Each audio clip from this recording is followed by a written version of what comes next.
E aí, gente querida, tudo bem com vocês?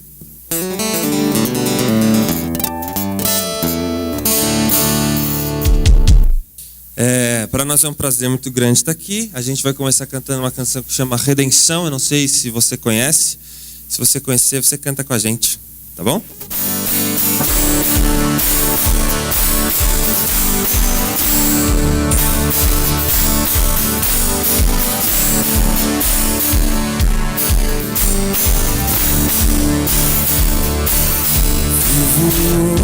Hoje estou aqui, pois Ele decidiu me amar, e então eu posso livre andar. O seu sangue sobre mim me comprou, me restaurou, sem culpa então me tornou. O passado já não mais tem poder, pois novo sou. Nele vou viver, posso amar.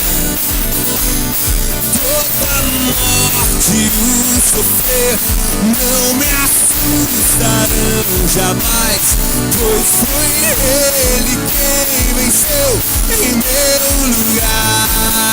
Você, Jesus Cristo, Rei dos Reis, nos trouxe a redenção, a esperança retornou, graça e paz nos revelou.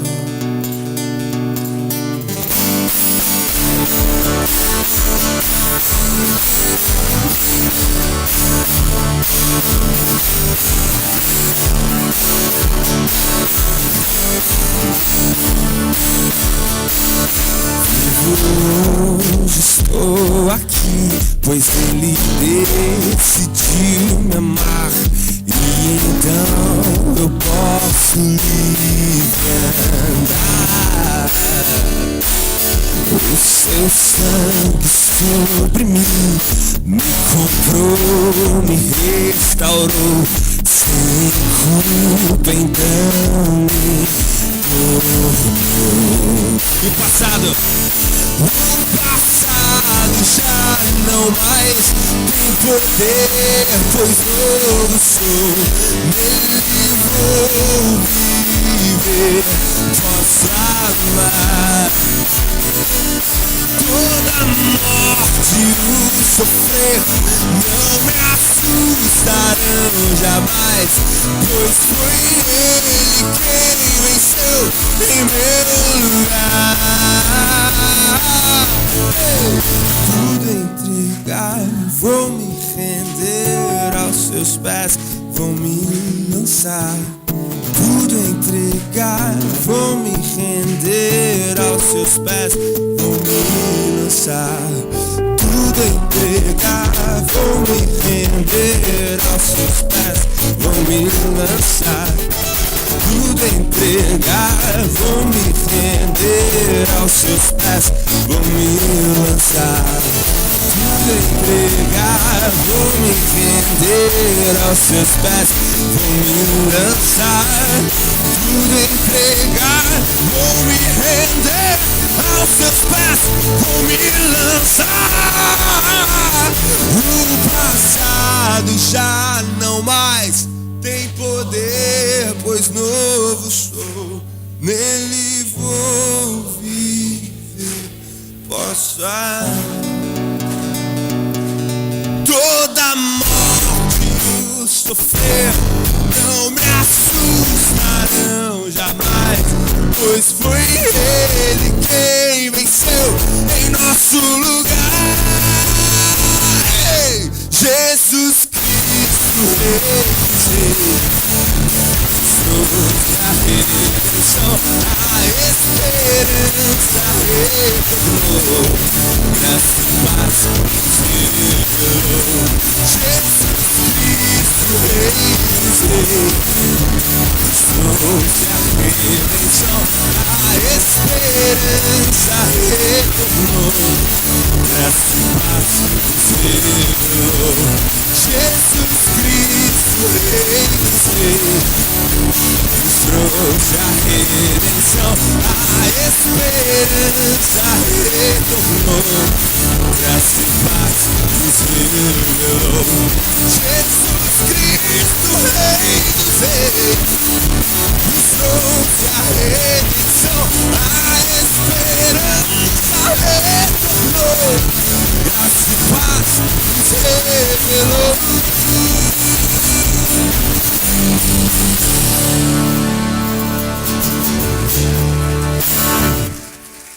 Amém. Vamos sentar, gente.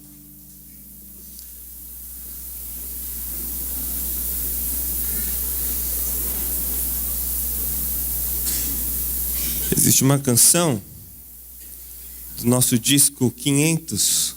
Alguém que já ouviu 500? Olha, 2 pessoas. Pô, fiquei lisonjeado. E nesse disco a gente tem uma canção que se chama Colossenses 1. Alguém conhece Colossenses 1? Pois é, não sei por que todo mundo não levantou a mão, porque está lá na Bíblia, inclusive. Um dia desses, uma senhora chegou e disse assim: olha, pastor, como o senhor compõe bem, né? Eu amo aquela música Colossenses 1.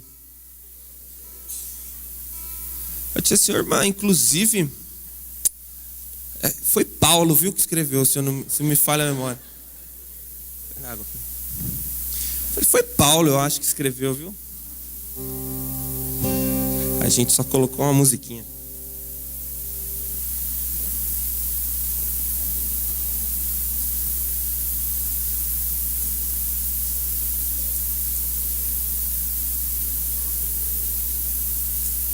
Vou só esperar a água, porque para essa aqui eu vou precisar de água.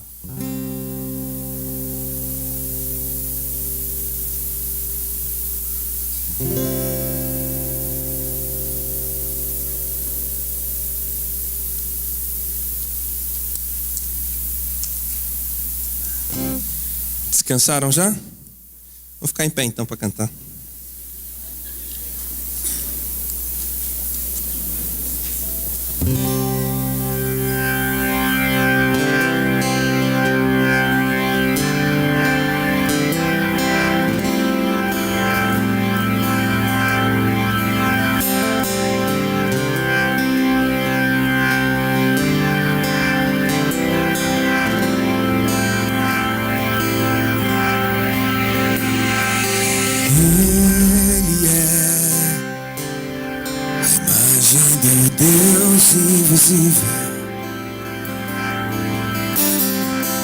Ele é Senhor sobre a criação, pois nele foram criadas todas as coisas, nos céus e na terra, sejam tronos, soberanias, poderes ou autoridade. Ele, antes de tudo, já todos sustenta pela palavra, pois foi do agrado de Deus que em tudo ele tenha supremacia.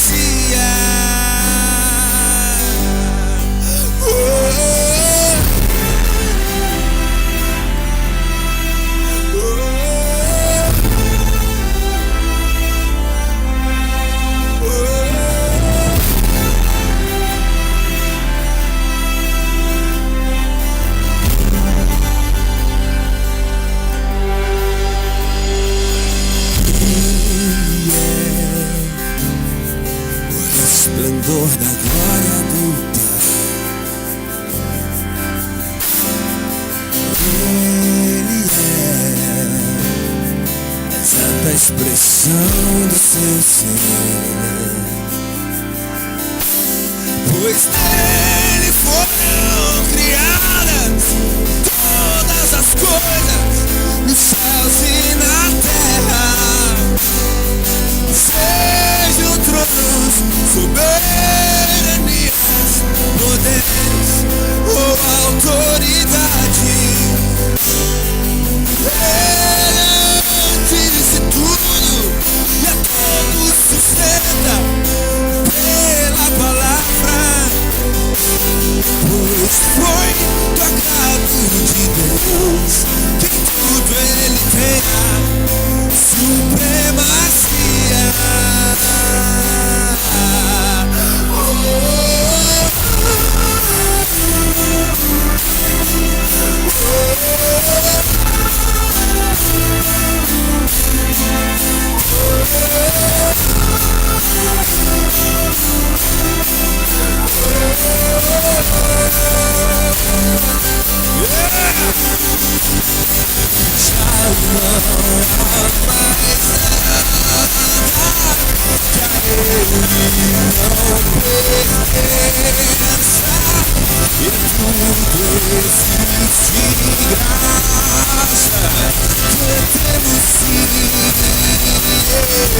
O Abraham Kuyper diz que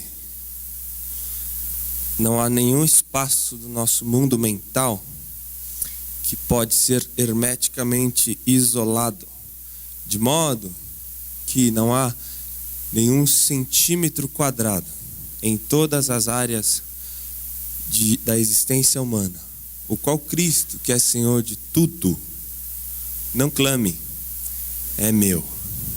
É meu. Por isso que já não há mais nada que não pode ser redimido. Já não há mais nada que não pode ser consertado.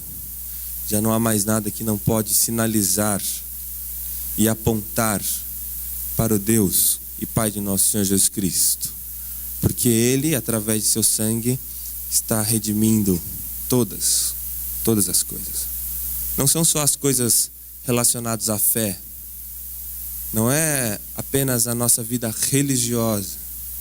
Às vezes a gente divide a nossa vida em duas partes. E aí de um lado a gente coloca as coisas religiosas, tipo oração, jejum, vir à igreja, coisa e tal. E do outro lado a gente coloca as coisas seculares. Trabalho, entretenimento, vida amorosa, como se Jesus Cristo não tivesse nenhum interesse nessas coisas. O problema de você erguer um muro e dividir a sua vida entre coisas sagradas e coisas seculares, é que você incorre num pecado gigantesco de sugerir um ambiente onde Cristo não é Senhor. E é por essa razão que o livro de Colossenses, e especialmente o capítulo 1, é uma ode à supremacia de nosso Senhor Jesus Cristo. Que bom que a gente pode cantar isso hoje. Que bom. Tem uma próxima canção que se chama Confiança. E Confiança é uma daquelas canções que mexem com a gente.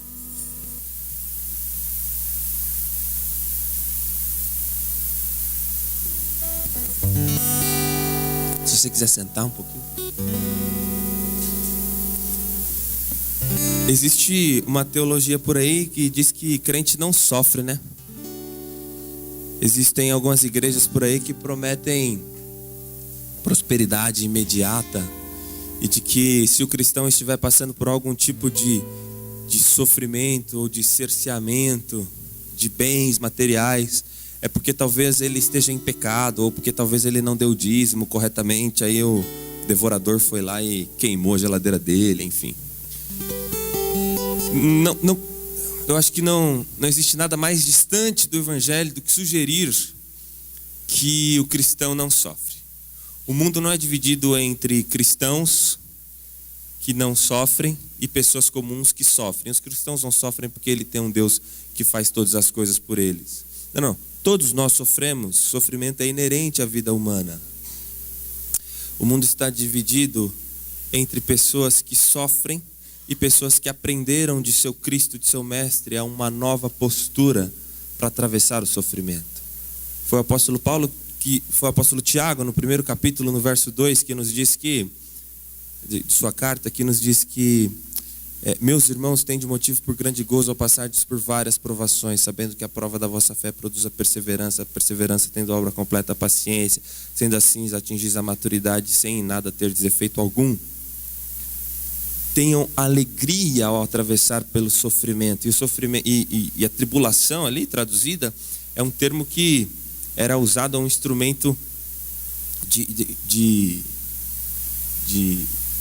dentro de um contexto rural, era um rolo compressor. Então, tenham alegria quando Deus passar o rolo compressor dele em cima de vocês e destruir vocês, porque o sofrimento é pedagógico, é didático.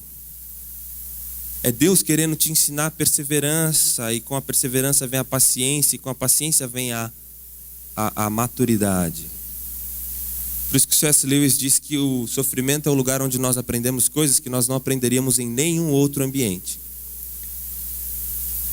E muitos de nós, às vezes, não conseguimos agradecer a Deus pelo sofrimento vindo das mãos dele. A gente não consegue ter a postura de Jó, que eu recebi o bem de Deus, também receberei o mal com alegria. Porque sei que esse sofrimento, eu sei que essa tribulação é para o meu crescimento. Eu sei que é uma forma didática de Deus lidar comigo, porque eu só vou aprender algumas coisas passando por determinadas coisas. Eu sei que é um discurso muito romântico, muito bonito, mas na prática as coisas não acontecem bem assim. O ano foi 2016, quando meu filho nasceu quase morto. Precisou ficar vários dias na UTI. E eu não sei, você que é pai, e com certeza você sabe disso, mas você quer que tudo aconteça com você, mas nada aconteça com teu filho. E você vê o teu filho recém-nascido, indefeso, dentro de uma incubadora, cheio de eletrodos. É um momento muito angustiante. Ele precisava de algumas cirurgias ainda, mas ele precisava preencher alguns pré-requisitos até que a cirurgia fosse feita. Então ele ficou 4 meses em casa, 4 meses de observação, uma tensão gigantesca. E nesses 4 meses nós descobrimos também que a minha esposa havia desenvolvido um câncer. E você imagina, eu com 23 anos, 3 anos de casado, tendo que enfrentar toda essa situação. Eu lembro que eu perguntava para Deus, por que não comigo? Por que com eles?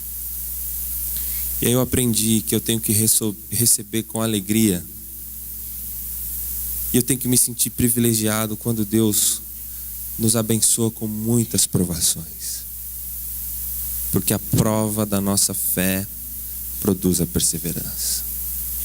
A perseverança, a paciência. E quando atingimos esses estágios, o apóstolo Tiago diz que nós somos maduros. Então, se você quer crescer como cristão, saiba que Deus, junto com todas as bênçãos celestiais, todas as bênçãos espirituais das regiões celestes, Ele também te dará alguns sofrimentos. Mas Ele promete que no mundo nós teríamos aflições, mas que nós deveríamos ter bom ânimo, porque Ele venceu o mundo, nós também venceremos. Essa canção é um pouco sobre isso. Ajuda-me a confiar, mesmo quando a confiança me faltar. Ecoa Marcos 9, aquele pai que com seu filho endemoniado e interpelado por Jesus, ele responde: Senhor, me ajuda na minha falta de fé. Que essa seja a sua oração hoje, como foi minha um dia.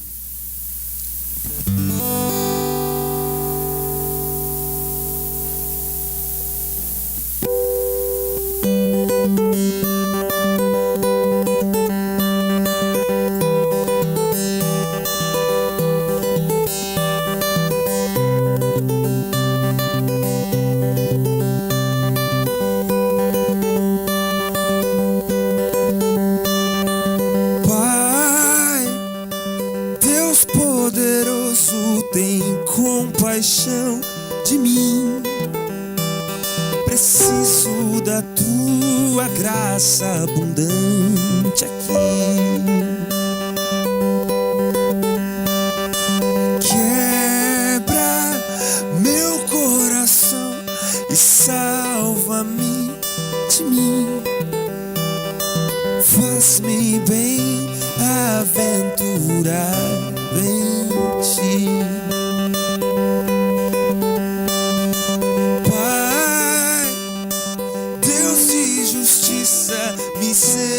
Misericórdia, amor.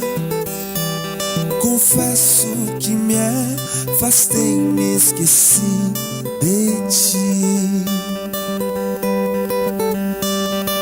Eu não sou mais que os outros, me ensine a ver quem sou.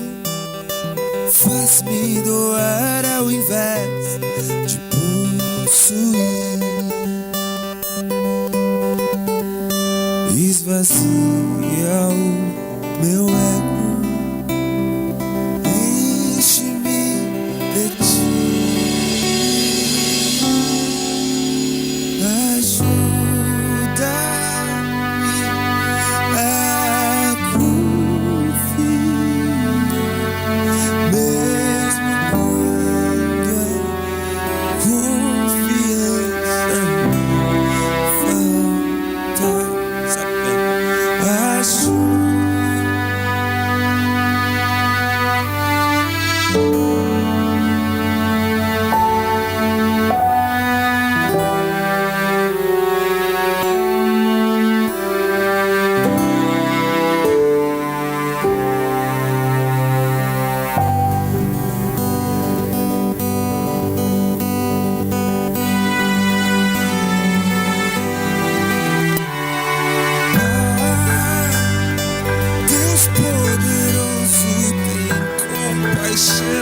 de mim, preciso da tua graça abundante aqui.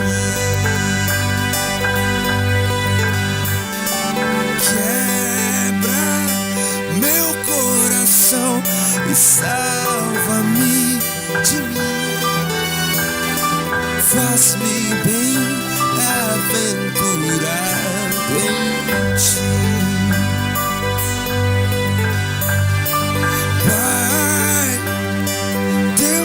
Justiça, misericórdia, amor. Confesso que me afastei, me esqueci de ti. Eu não sou mais que os outros, me ensine a ver quem sou. Faz-me doar ao invés de possuir.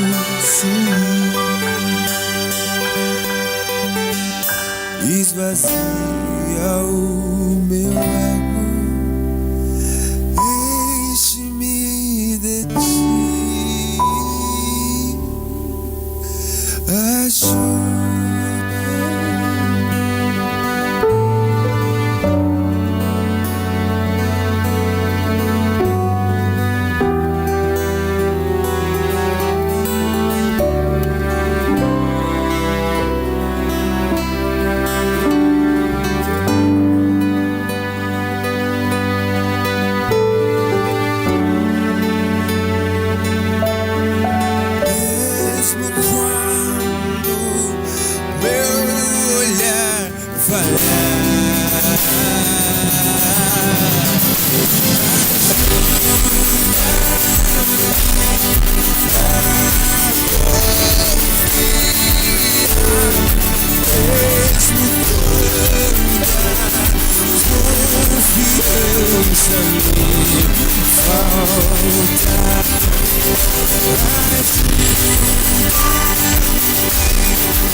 Boa noite mais uma vez.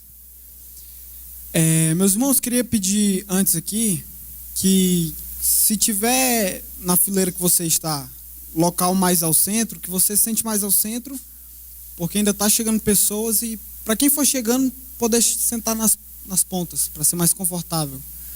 Tá? Essa conferência, para a gente realizar ela, foi um pouquinho difícil, né? A gente já havia trago o Marco Teles aqui 2 vezes e a gente queria trazer ele pela terceira vez. E também tínhamos o desejo de trazer o pessoal do Projeto Sola, né? Foi bom a gente ter trago eles aqui? Foi bom? Amém? E a gente queria também proporcionar isso de forma gratuita, né, para todos, né? Então foi um esforço muito grande da juventude para fazer isso, mas nós nos comprometemos a dar uma oferta para eles.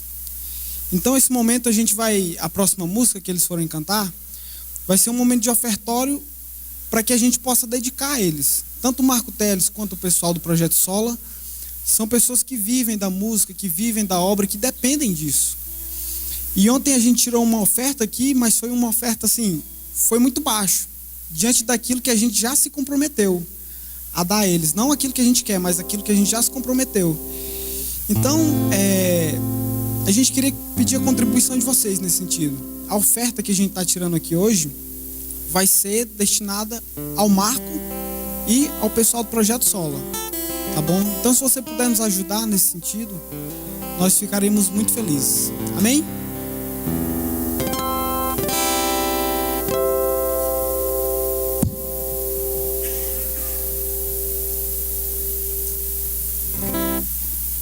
Depois desse apelo até eu vou dar uma oferta para você, viu, Marcos?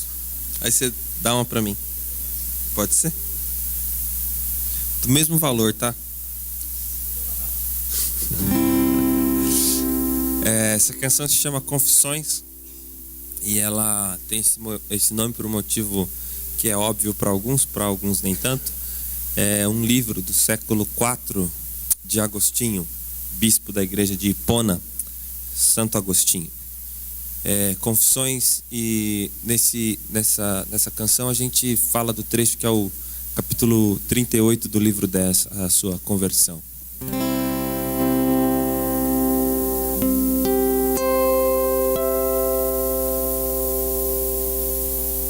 Tarde vos amei, ó beleza antiga e tão nova, habitabas dentro de mim, e eu lá fora a procurar.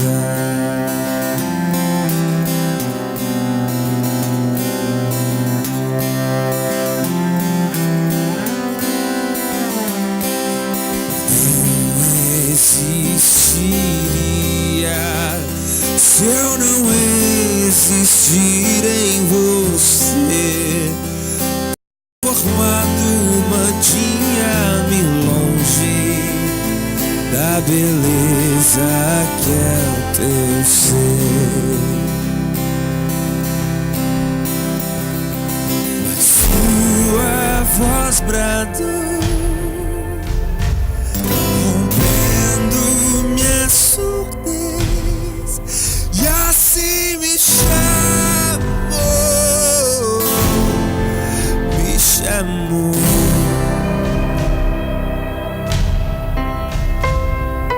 Tua luz raiou, cegueira se desfez, e assim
quero respirar e já não posso mais parar.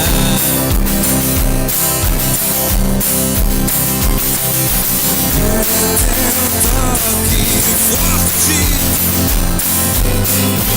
me fez refém. Meu coração arde no desejo da tua paz.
Amém. Alguém fez um U aí, né, no final. Espero que isso seja um elogio, uma coisa boa. Ô, gente, eu quando cheguei aqui, eu estava muito cansado, não dormi essa noite.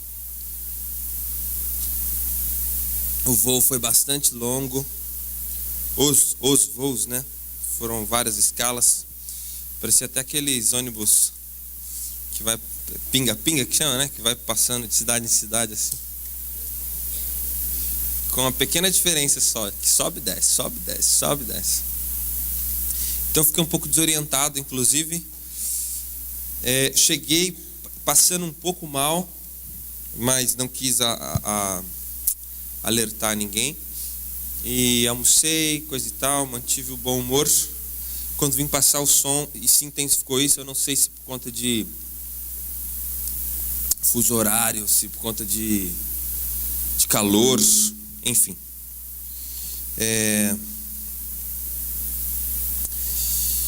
E aí quando eu fui para casa do irmão para tomar banho, aí cheguei lá e eu passei mais mal, assim, se intensificou ainda mais. Mas agora eu já estou um pouco melhor, então eu queria pedir que os irmãos, por favor, mantivessem em mente uma oração simples para que Deus me sustente nessa noite, aonde nós vamos visitar mais uma vez a palavra dele. E que o Espírito Santo, mesmo que inspirou a Sagrada Escritura, esteja agindo hoje nas nossas mentes e corações, nos iluminando para chegarmos ao pleno conhecimento da verdade e sermos transformados por essa palavra.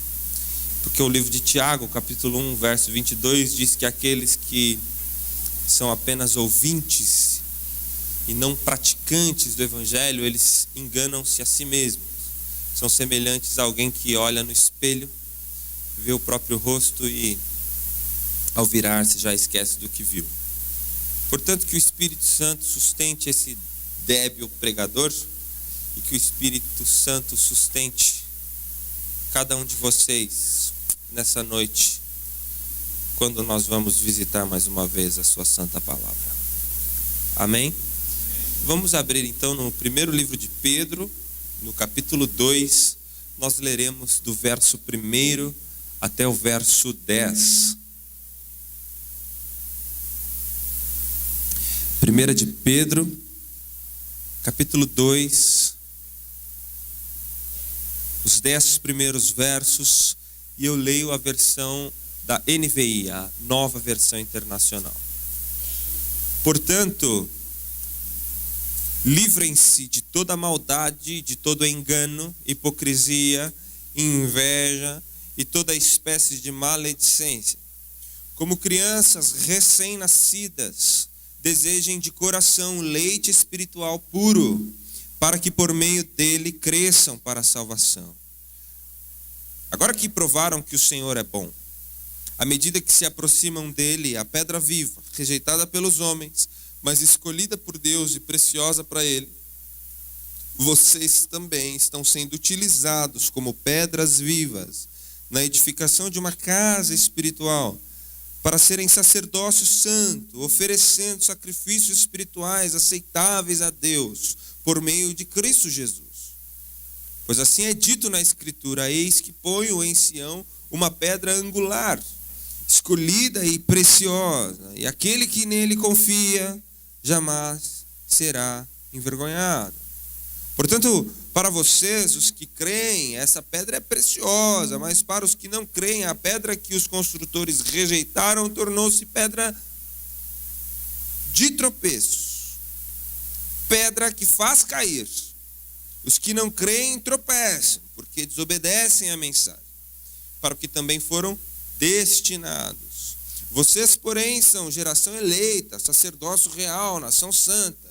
Vocês são povo exclusivo de Deus, para anunciar as grandezas daquele que os chamou das trevas e os trouxe para a maravilhosa luz. Antes vocês nem sequer eram povo, mas agora são povo de Deus. Povo de Deus. Não haviam recebido misericórdia, mas agora receberam. Que o teu Espírito Santo ilumine as nossas mentes e os nossos corações. Que sejamos instruídos no teu bom conselho. Esse é o nosso pedido, Pai de amor, e fazemos isso no nome de Cristo, Cordeiro Imaculado, confiados nos seus méritos e no poder do Espírito Santo, para a glória do teu nome. Amém. Amém.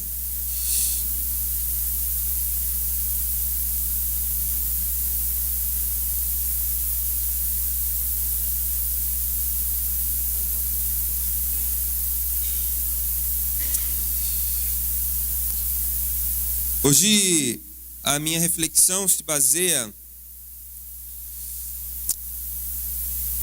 em como reconhecer um cristão verdadeiro. Tendo em vista que o cenário que nós temos hoje no evangelicalismo brasileiro é um espectro muito amplo do que se chama cristão, do que se chama evangélico. E é óbvio que ninguém seria lunático de desconsiderar a pluralidade ou a diversidade com que o Espírito Santo pode atuar em diversos locais. Porém, há de se ter critérios rigorosos para se conhecer um verdadeiro cristão, uma verdadeira comunidade de fé. Porque senão assim, incorremos num grande risco de um ecumenismo travestido de virtude. Não, cada irmão adora a Deus do jeito que quer, cada igreja prega do jeito que quer, afinal de contas, o que é importante é que eles estão salvando vidas lá. Parece que para os pais da igreja, para os pais apostólicos posteriormente, a coisa não era bem assim. Inclusive, a redação do credo apostólico nasce nesse solo. Quais são as cláusulas mínimas para uma igreja ser reconhecidamente cristã? O que eu quero dizer com isso é que hoje nós temos um sem número de igrejas, de comunidades ditas cristãs, mas que na verdade elas retroalimentam um evangelicalismo próprio, uma religiosidade própria.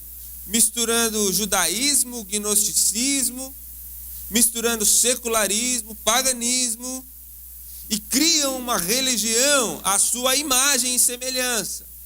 E já não adoram mais Deus como prescrito na Escritura Sagrada, mas organizam a sua religião de acordo com as suas conveniências. E não são poucas as vezes que nós nos deparamos com pessoas desse tipo. E como é que nós podemos reconhecer um verdadeiro cristão? E essa pergunta se torna muito relevante para o nosso tema avivamento, porque eu, particularmente, não acredito num avivamento macro, se não começar com avivamentos pessoais. Antes de Deus impactar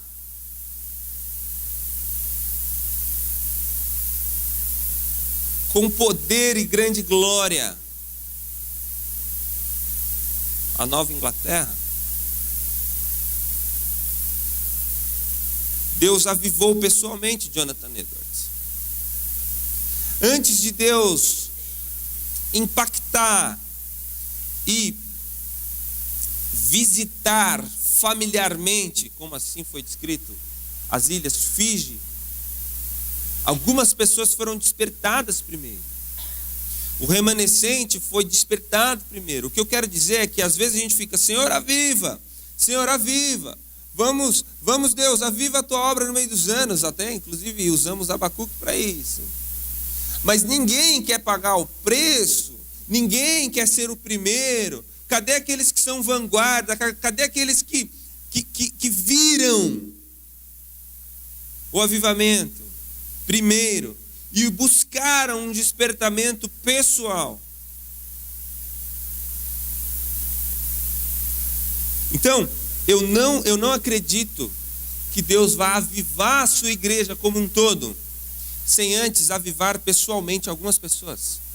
Algumas pessoas que ele desperta primeiro, algumas pessoas que ele aviva primeiro.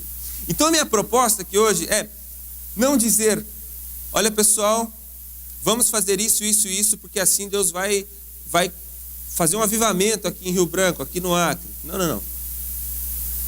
A minha proposta aqui hoje é, pessoal, vamos olhar para a Escritura e vamos conformar as nossas vidas a ela, porque uma vez que nós vivermos uma religião bíblica, uma vez que nós formos pessoalmente avivados, uma vez que a nossa vida expressar com magnitude, a despeito de nós, mas pelo Espírito Santo que vive em nós, uma vida de santidade, uma vida de pureza e uma vida cristã, então assim e só assim Deus começará a protagonizar um grande avivamento, ok?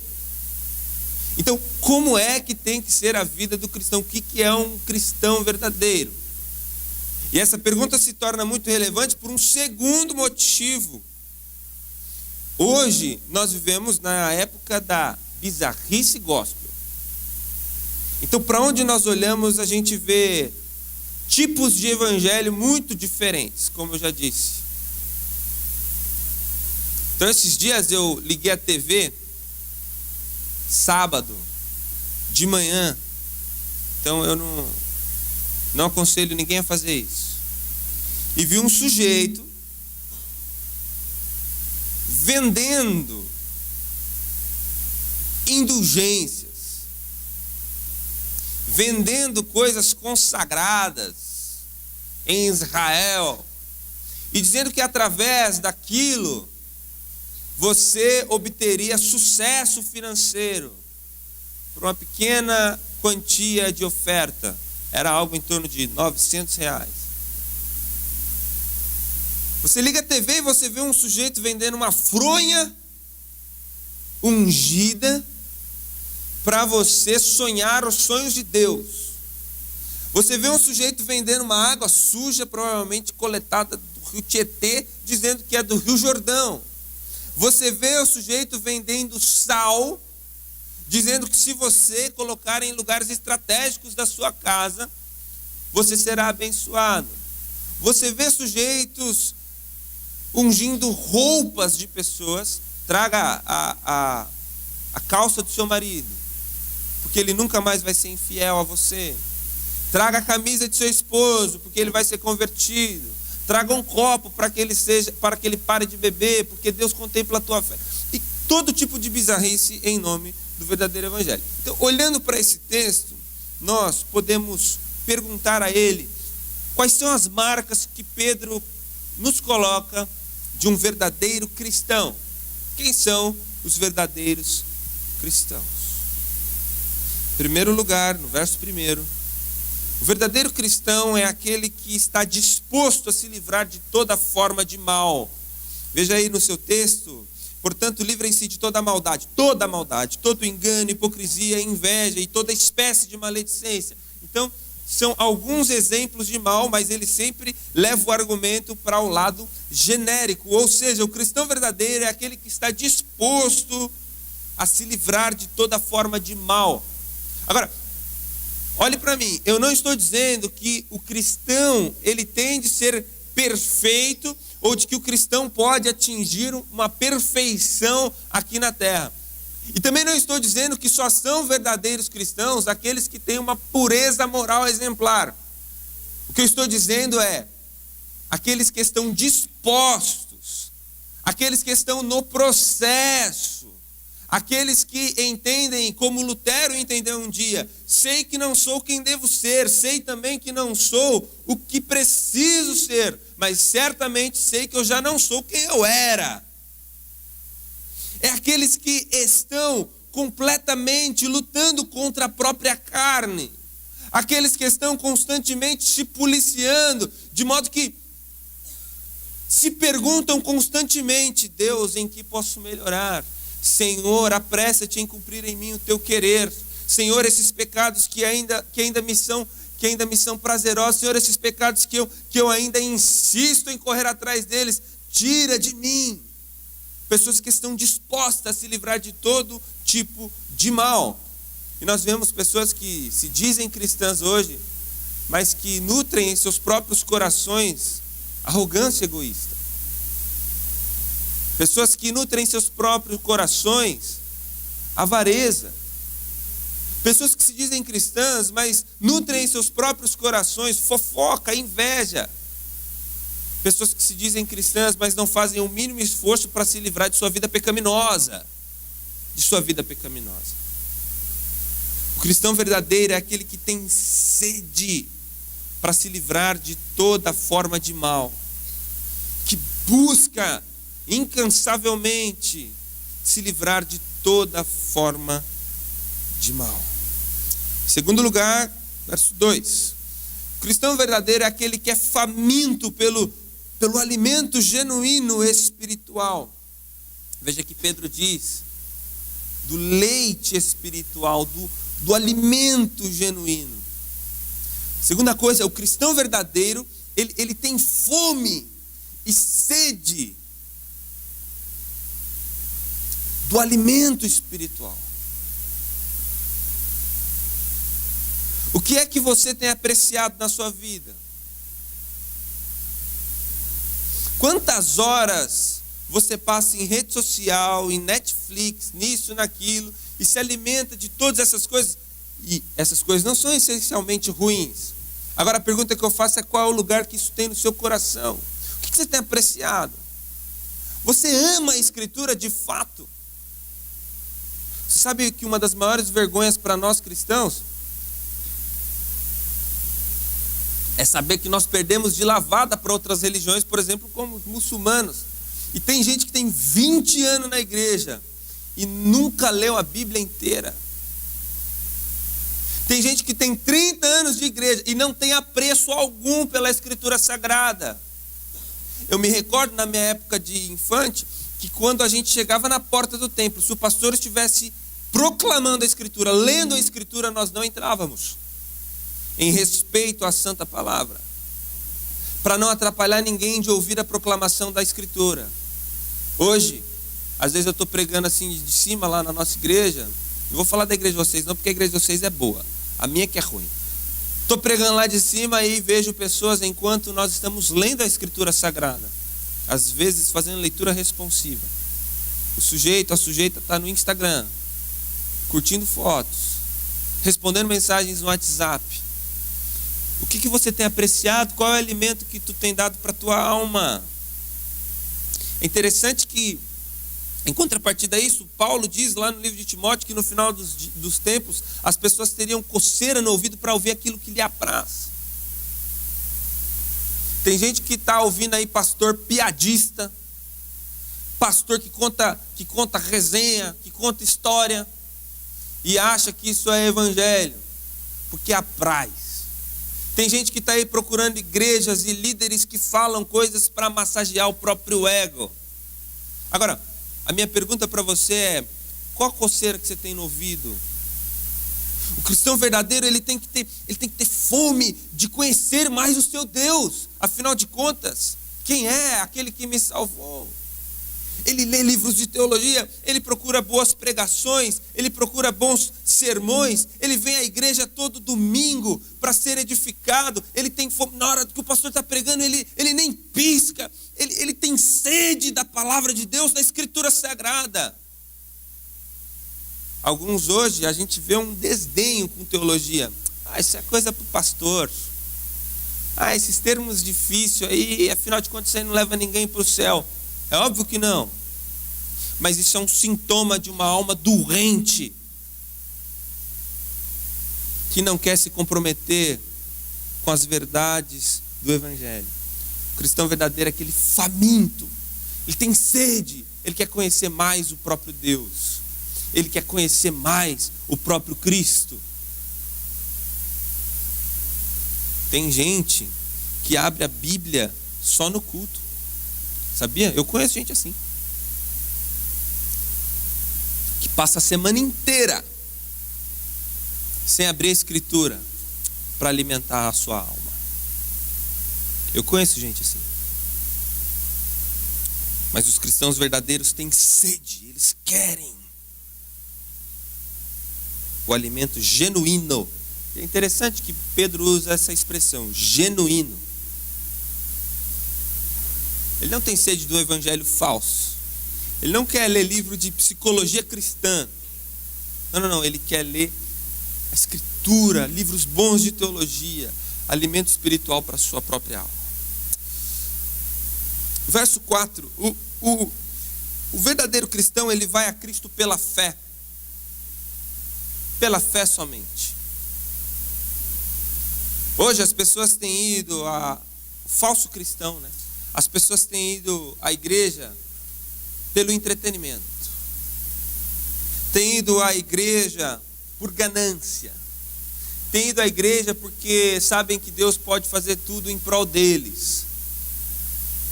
Têm ido à igreja porque a igreja tem som bom, iluminação boa, tem um serviço de culto bom, tem um serviço infantil muito bom. E aí o sujeito é aquele cara que, para apaziguar a própria consciência, ele diz assim: eu preciso procurar uma religião, afinal de contas, todo mundo aí tem religião, então eu vou começar a ir nessa igreja. O cristão verdadeiro é aquele que vai a Cristo pela fé. Pela fé somente. Irmãos, a mensagem da cruz é escandalosa.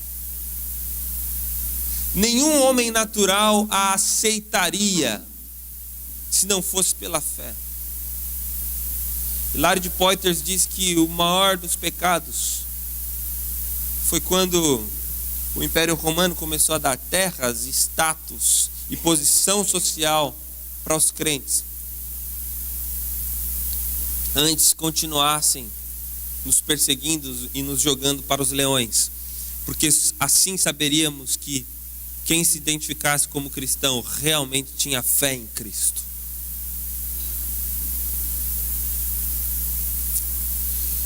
Se você lê o Evangelho de fato, carta de Romanos, por exemplo, a má notícia, e a boa notícia só é boa porque vem uma má notícia antes, e reconhece esse pecador depravado completamente, e só assim você vem a Cristo porque sabe que Ele é o único, que Ele é insubstituível, e que a única forma de ser aceitável, justificado, inocentado diante do tribunal de um Deus santo é se o Filho dele, Jesus, imputar a nós a obediência dele e ser imputado a Cristo os nossos pecados. E se não é por essa razão que nós nos achegamos a Cristo, se não é pela razão única, legítima, eu tenho fé no Filho de Deus, porque o Filho de Deus é o único mediador entre Deus e os homens. Eu sou cristão porque eu sei que é somente pela fé em Cristo, é somente pela fé, é somente por Cristo que eu posso ter paz com Deus, como diz o livro de Romanos, capítulo 5, verso 1. Tendo sido, pois, justificados pela fé somente, tendes paz para com Deus, por meio de Cristo Jesus. Se não é essa a compreensão que faz a gente cair de joelho, então por que é que nós somos cristãos? Estava contando para o pastor hoje que nós recebemos um missionário na quarta-feira da França, e ele dizendo que a igreja dele tinha 10 pessoas. E que o evangelho não prosperava, e que dentro do conselho da igreja, 2 dos presbíteros da igreja eram agnósticos e não frequentavam os cultos. E aí ele foi perguntar para o cara: por que você continua sendo um membro do conselho da igreja? Aí ele disse assim: o nosso avô foi pastor da igreja, é uma tradição de família, então a gente trata isso como um trabalho social, então a gente ajuda a administrar a igreja aqui do nosso bairro, uma igreja protestante. Por isso é que eu digo que a única coisa que nos leva a Cristo deve ser a fé, porque a cruz é escandalosa. Somente aqueles que Deus abriu os olhos podem enxergar no moribundo de Nazaré a salvação para suas almas. A gente pode entreter o povo, como Spurgeon dizia, né? O diabo raramente criou algo mais perspicaz do que sugerir para a igreja que a sua missão principal é promover entretenimento para o público a fim de ganhá-lo para Cristo. Às vezes, e principalmente em ministérios de juventude, a gente pensa assim: não, vamos fazer igual uma igreja lá de São Paulo fez, né? Vamos fazer um UFC dentro do templo, dentro do momento de culto. Não tem nada contra esportes, nada. Inclusive pratiquei durante um tempo. Agora vamos fazer, antes da pregação, uma luta de UFC aqui dentro do culto, porque daí o sujeito vai ser obrigado a vir aqui dentro, tipo que a gente brinca que é um evangelismo armadilha, né? Vamos promover entretenimento. E aí o Paul Washer diz que o problema disso é que quando nós atraímos pessoas pelo entretenimento, nós temos que continuar constantemente os entretendo, porque senão eles saem, porque não são firmados na rocha, porque não vieram pelo Santo de Nazaré. O texto continua dizendo que não apenas nos achegamos a Cristo pela fé, mas nós constantemente nos achegamos a Cristo. E qual é o modo que o cristão continua constantemente se achegando a Cristo? Isso é uma coisa interessante. A gente pensa assim que, uma vez que eu fui salvo lá atrás, ok, já estou salvo, não preciso mais fazer nada. Não. Nós ainda temos uma outra doutrina que diz que nós precisamos nos achegar constantemente a Cristo. E nós chamamos isso na teologia de arrependimento. Aqueles que continuam constantemente se submetendo ao senhorio de Cristo através do arrependimento. Tem gente que acha que se converteu um dia e que já acabou o processo, agora é só esperar morrer para ir para o céu. Paul Washer diz que nós temos que nos converter todos os dias, porque conversão é um trabalho para a vida toda. Nós temos que continuar nos arrependendo de nossos erros diários. Nós temos que continuar nos arrependendo de nossas práticas pecaminosas. Nós temos que continuar se achegando ao trono da graça, como diz o livro de Hebreus. Portanto, acheguem-se ao trono da graça, confiantes, confiadamente.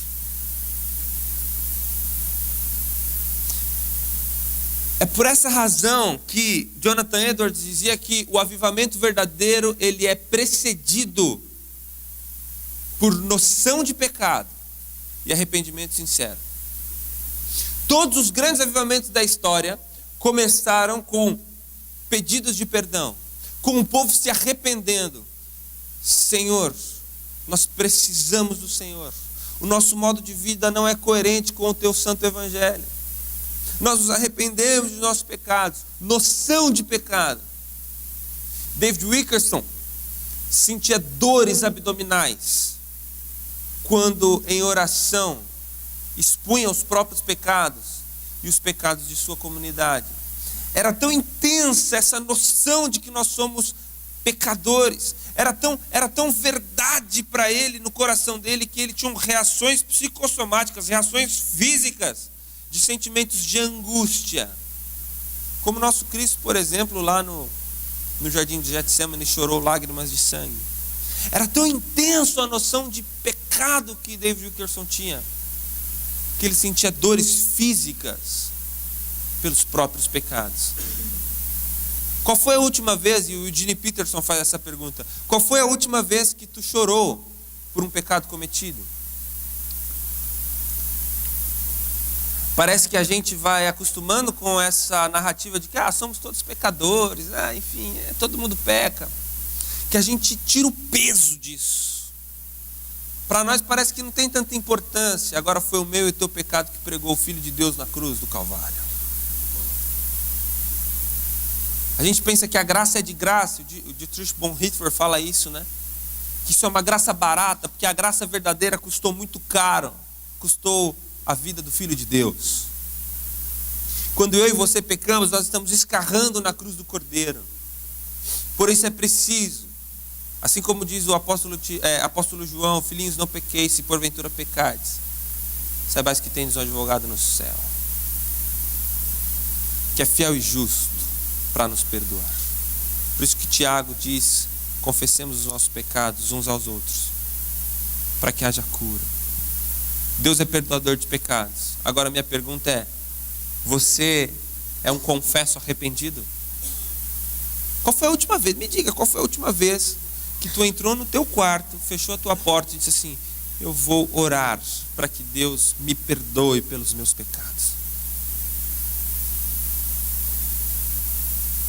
Se a gente não entende o nosso estado pecaminoso, nós nunca vamos entender a magnitude da graça de Deus. Se nós acharmos que os nossos pecados são pequenos e fáceis de serem perdoados, de serem esquecidos, nós nunca vamos entender o que aconteceu na cruz do Calvário. Continuando, o texto diz que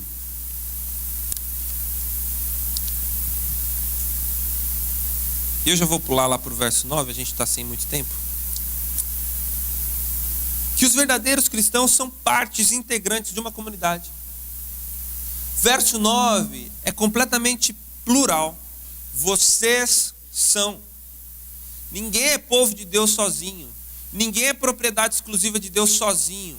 É vocês. Sempre no plural. Vocês são tijolos vivos usados nessa grande construção que Pedro identifica como a igreja, do qual Cristo é o fundamento. E vocês são tijolos vivos que Deus está construindo a sua própria igreja. Portanto, cristão verdadeiro é parte integrante da comunidade. E aqui fica a minha crítica àquelas pessoas que acham que são sofisticadas demais e por isso elas são desigrejadas. Não, a igreja institucionalizada, que Constantino, que não sei o quê, porque eu sou o cara que eu sigo a minha religião lá na minha casa, eu oro, eu tenho um grupo lá na minha casa que a gente lê a escritura e acha que isso é muito cool, e isso é muito legal, muito nice, e na verdade eles não estão cumprindo as ordens da escritura sagrada, quando diz, por exemplo, em Hebreus: conjuro-te que não deixes de se reunir, como alguns têm feito. Então, Eu não sei para quem aí é a exortação, mas se um dia passou pela sua cabeça esse lance de não preciso da igreja para ser cristão, já que o sacerdócio é universal e é de todos os santos, então eu não preciso de uma igreja. Saiba que você não poderia estar mais errado. Você ganhou o prêmio de erradíssimo. Porque cristão verdadeiro é parte integrante de uma comunidade chamada igreja. É através da vida da igreja que nós somos exortados. É através da vida da igreja que nós somos treinados. Tem um amigo meu que gosta de dizer isso. O culto é como se fosse um intervalo de jogo. A gente está no jogo, a vida lá fora, e aí a gente para no intervalo onde um técnico, ele vem e ele dá as coordenadas, as diretrizes para o time, né? Faz isso, faz aquilo. A liturgia, o culto é um momento de treinamento, é onde Deus vai nos instruir para nós vivermos a vida que é vivida no chão da vida. Por isso, cristão verdadeiro é parte integrante de uma comunidade. Ainda no verso 9, o cristão vive no mundo, e aqui eu termino, com um propósito. Veja que vocês são raça eleita, sacerdócio real, geração santa, propriedade exclusiva de Deus. E essas benesses todas não são para que você seja o último beneficiado disso. Existe uma finalidade. O texto diz, vocês são raça eleita, sacerdote santo, povo exclusivo de Deus, propriedade exclusiva de Deus. A fim de... Existe uma finalidade através da qual eu e você fomos chamados. E essa finalidade é proclamar, leia na tua Bíblia, proclamar a grandeza daquele que nos tirou das trevas e nos trouxe para a sua maravilhosa luz. Deixa eu te explicar uma coisa, isso sempre foi o plano de Deus. Ter um povo seu, exclusivo e de boas obras. Veja se não, ele chega em Abraão e diz assim, Abraão, te escolhi porque através de você eu vou criar uma nação. Você terá filhos e os teus filhos terão filhos e os filhos dos seus filhos terão filhos e vocês virarão uma grande família que se tornarão um grande povo. Eu vou dar uma terra para vocês, vocês vão ser povo meu, nação minha. E aí talvez alguns poderiam alegar, nossa, por que Deus é tão exclusivo, escolheu Abraão, porque amava mais Abraão, porque queria mais Abraão, ou só queria o povo de Israel. Não, veja qual é a promessa, Gênesis 12. Se tu uma bênção, e de ti farei benditas todas as famílias da terra. Quantas famílias? Uma, duas? Não, todas. E todas significa todas as famílias da terra. Com os benefícios de ser povo de Deus, Abraão também tinha uma responsabilidade. A nação que começara ali seria uma nação exclusiva de Deus, uma nação onde Deus se revelaria de modo mais familiar do que para outras nações, a fim de que eles vivessem de modo digno, a fim de que as pessoas todas pudessem olhar para Israel e dizer, veja como o povo de Israel trata bem suas viúvas, veja como o povo de Israel é um povo generoso, veja como o povo de Israel é um povo próspero, veja como o povo de Israel é um povo que hesita em todas as batalhas, vejam como eles têm um só Deus, e o Deus deles trata eles tão bem, tão familiar, que a sociedade deles é perfeita. Então todas as famílias da terra seriam abençoadas através de Abraão. Israel falhou miseravelmente nessa missão. Então Deus ergue para si a tua igreja. E Jesus, ao prometer o Espírito Santo, que nos guiaria a toda a verdade, e quando recebêssemos poder, nós deveríamos ir a Judéia, Galiléia, Samaria, até os confins da terra, para proclamar a grandeza daquele que nos tirou das trevas e nos trouxe para a luz. Uma vez que você e eu temos essa missão, Pedro assinala para nós que só é cristão verdadeiro aquele que tem essa consciência. Tu não é cristão porque Deus te escolheu para te beneficiar. e para que você gozasse, se alegrasse de todos esses benefícios sozinho. Deus te escolheu com a responsabilidade de, uma vez que você é pessoa transformada, que você se achega a Ele ao arrependimento, de que você veio a Ele pela fé, de que você se livra de toda forma de mal, e de que assim, nesse exercício, você proclame. E a palavra aí, ela é enfática. Discurso oral, proclamar as grandezas de Deus. Gente, nós nunca tivemos tantos evangélicos no Brasil, certo ou errado? Certo ou errado? E nós nunca tivemos tanto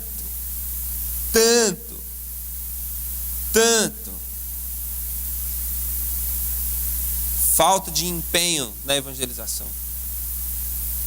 Se nós olharmos, por exemplo, para os moravianos, uma sociedade pequenininha, mas que impactou positivamente o mundo ao proclamar o evangelho de forma eficaz.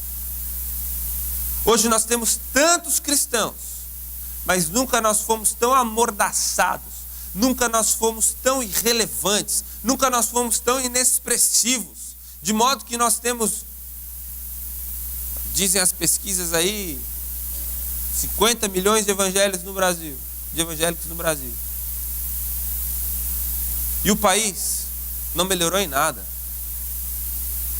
Corrupção continua aí. Depravação moral continua aí. Cadê a nossa igreja evangélica brasileira que perdeu a capacidade de testemunhar fielmente, de se posicionar fielmente as escrituras do lado das escrituras e dos gigantes da história? Cadê? Agora, uma pergunta para você pessoalmente. Você está aqui num congresso de avivamento, você quer que Deus avive. Ok, Deus vai avivar. A partir do momento que você se comprometer a proclamar as grandezas de Deus. E quando eu digo proclamar as grandezas de Deus, eu não estou dizendo de dar um panfleto e dizer: Jesus te ama, hein? Poxa, que legal, eu também me amo bastante. Não. Eu estou dizendo proclamar as grandezas de Deus. Ser uma testemunha fiel no mundo em que você vive. Nos seus circuitos de amizade, nos seus circuitos profissionais, nos lugares que você, nos clubes que você frequenta, quantas vezes você já proclamou a grandeza de Deus?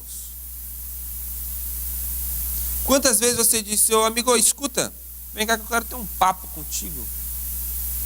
Vamos conversar sobre espiritualidade, porque eu quero te apresentar a grandeza de Deus. Não é, ô fulano, o dia que você puder vai lá na minha igreja, que vai ter uma cantata lá. Não estou dizendo isso. Eu estou falando de evangelização, de proclamação verdadeira. Por isso, o avivamento ele pode até vir, mas a partir do momento que nós nos comprometermos a viver biblicamente e a proclamar a grandeza de Deus.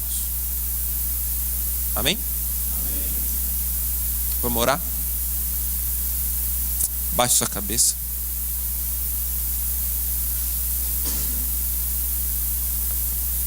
Aproveite alguns minutos para confessar os seus pecados.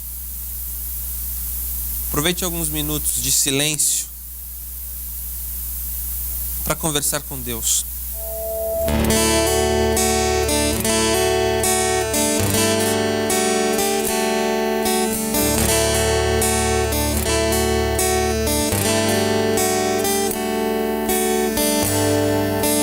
Ele não tinha qualquer beleza ou majestade para nos atrair.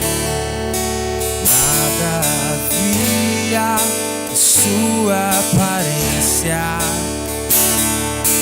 para o desejar, mas rejeitado dentre os homens, ainda assim carregou nossas dores. O seu castigo nos traz paz, e a esperança não se esvai.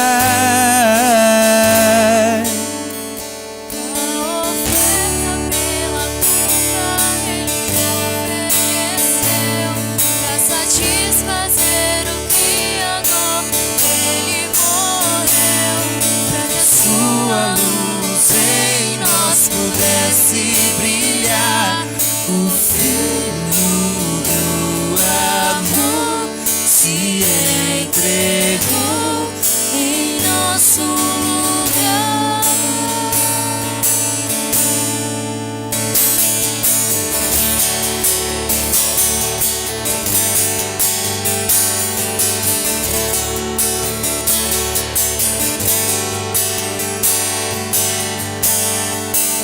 Mais rejeitado dentre os homens, ainda assim carregou nossas dores. O seu castigo nos traz paz e a esperança não se esvai. A oferta pela culpa Ele ofereceu para satisfazer o Criador. Ele morreu para que a sua luz em nós pudesse brilhar. O Filho do amor se entregou em nosso lugar.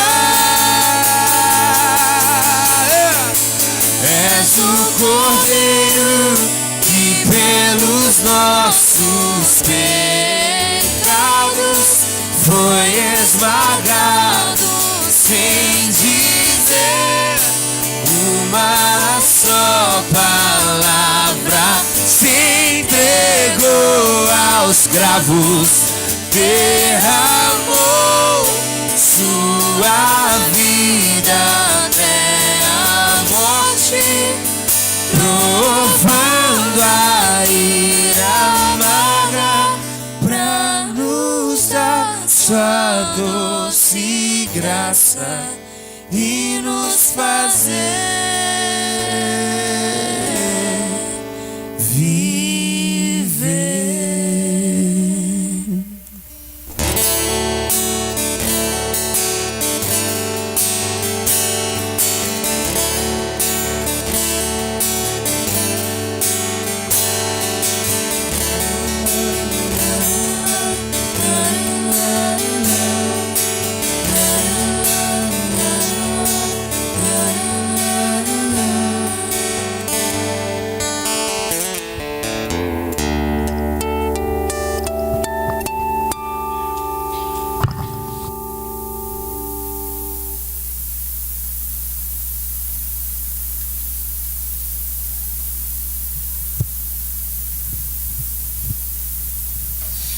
Amém. Você foi edificado?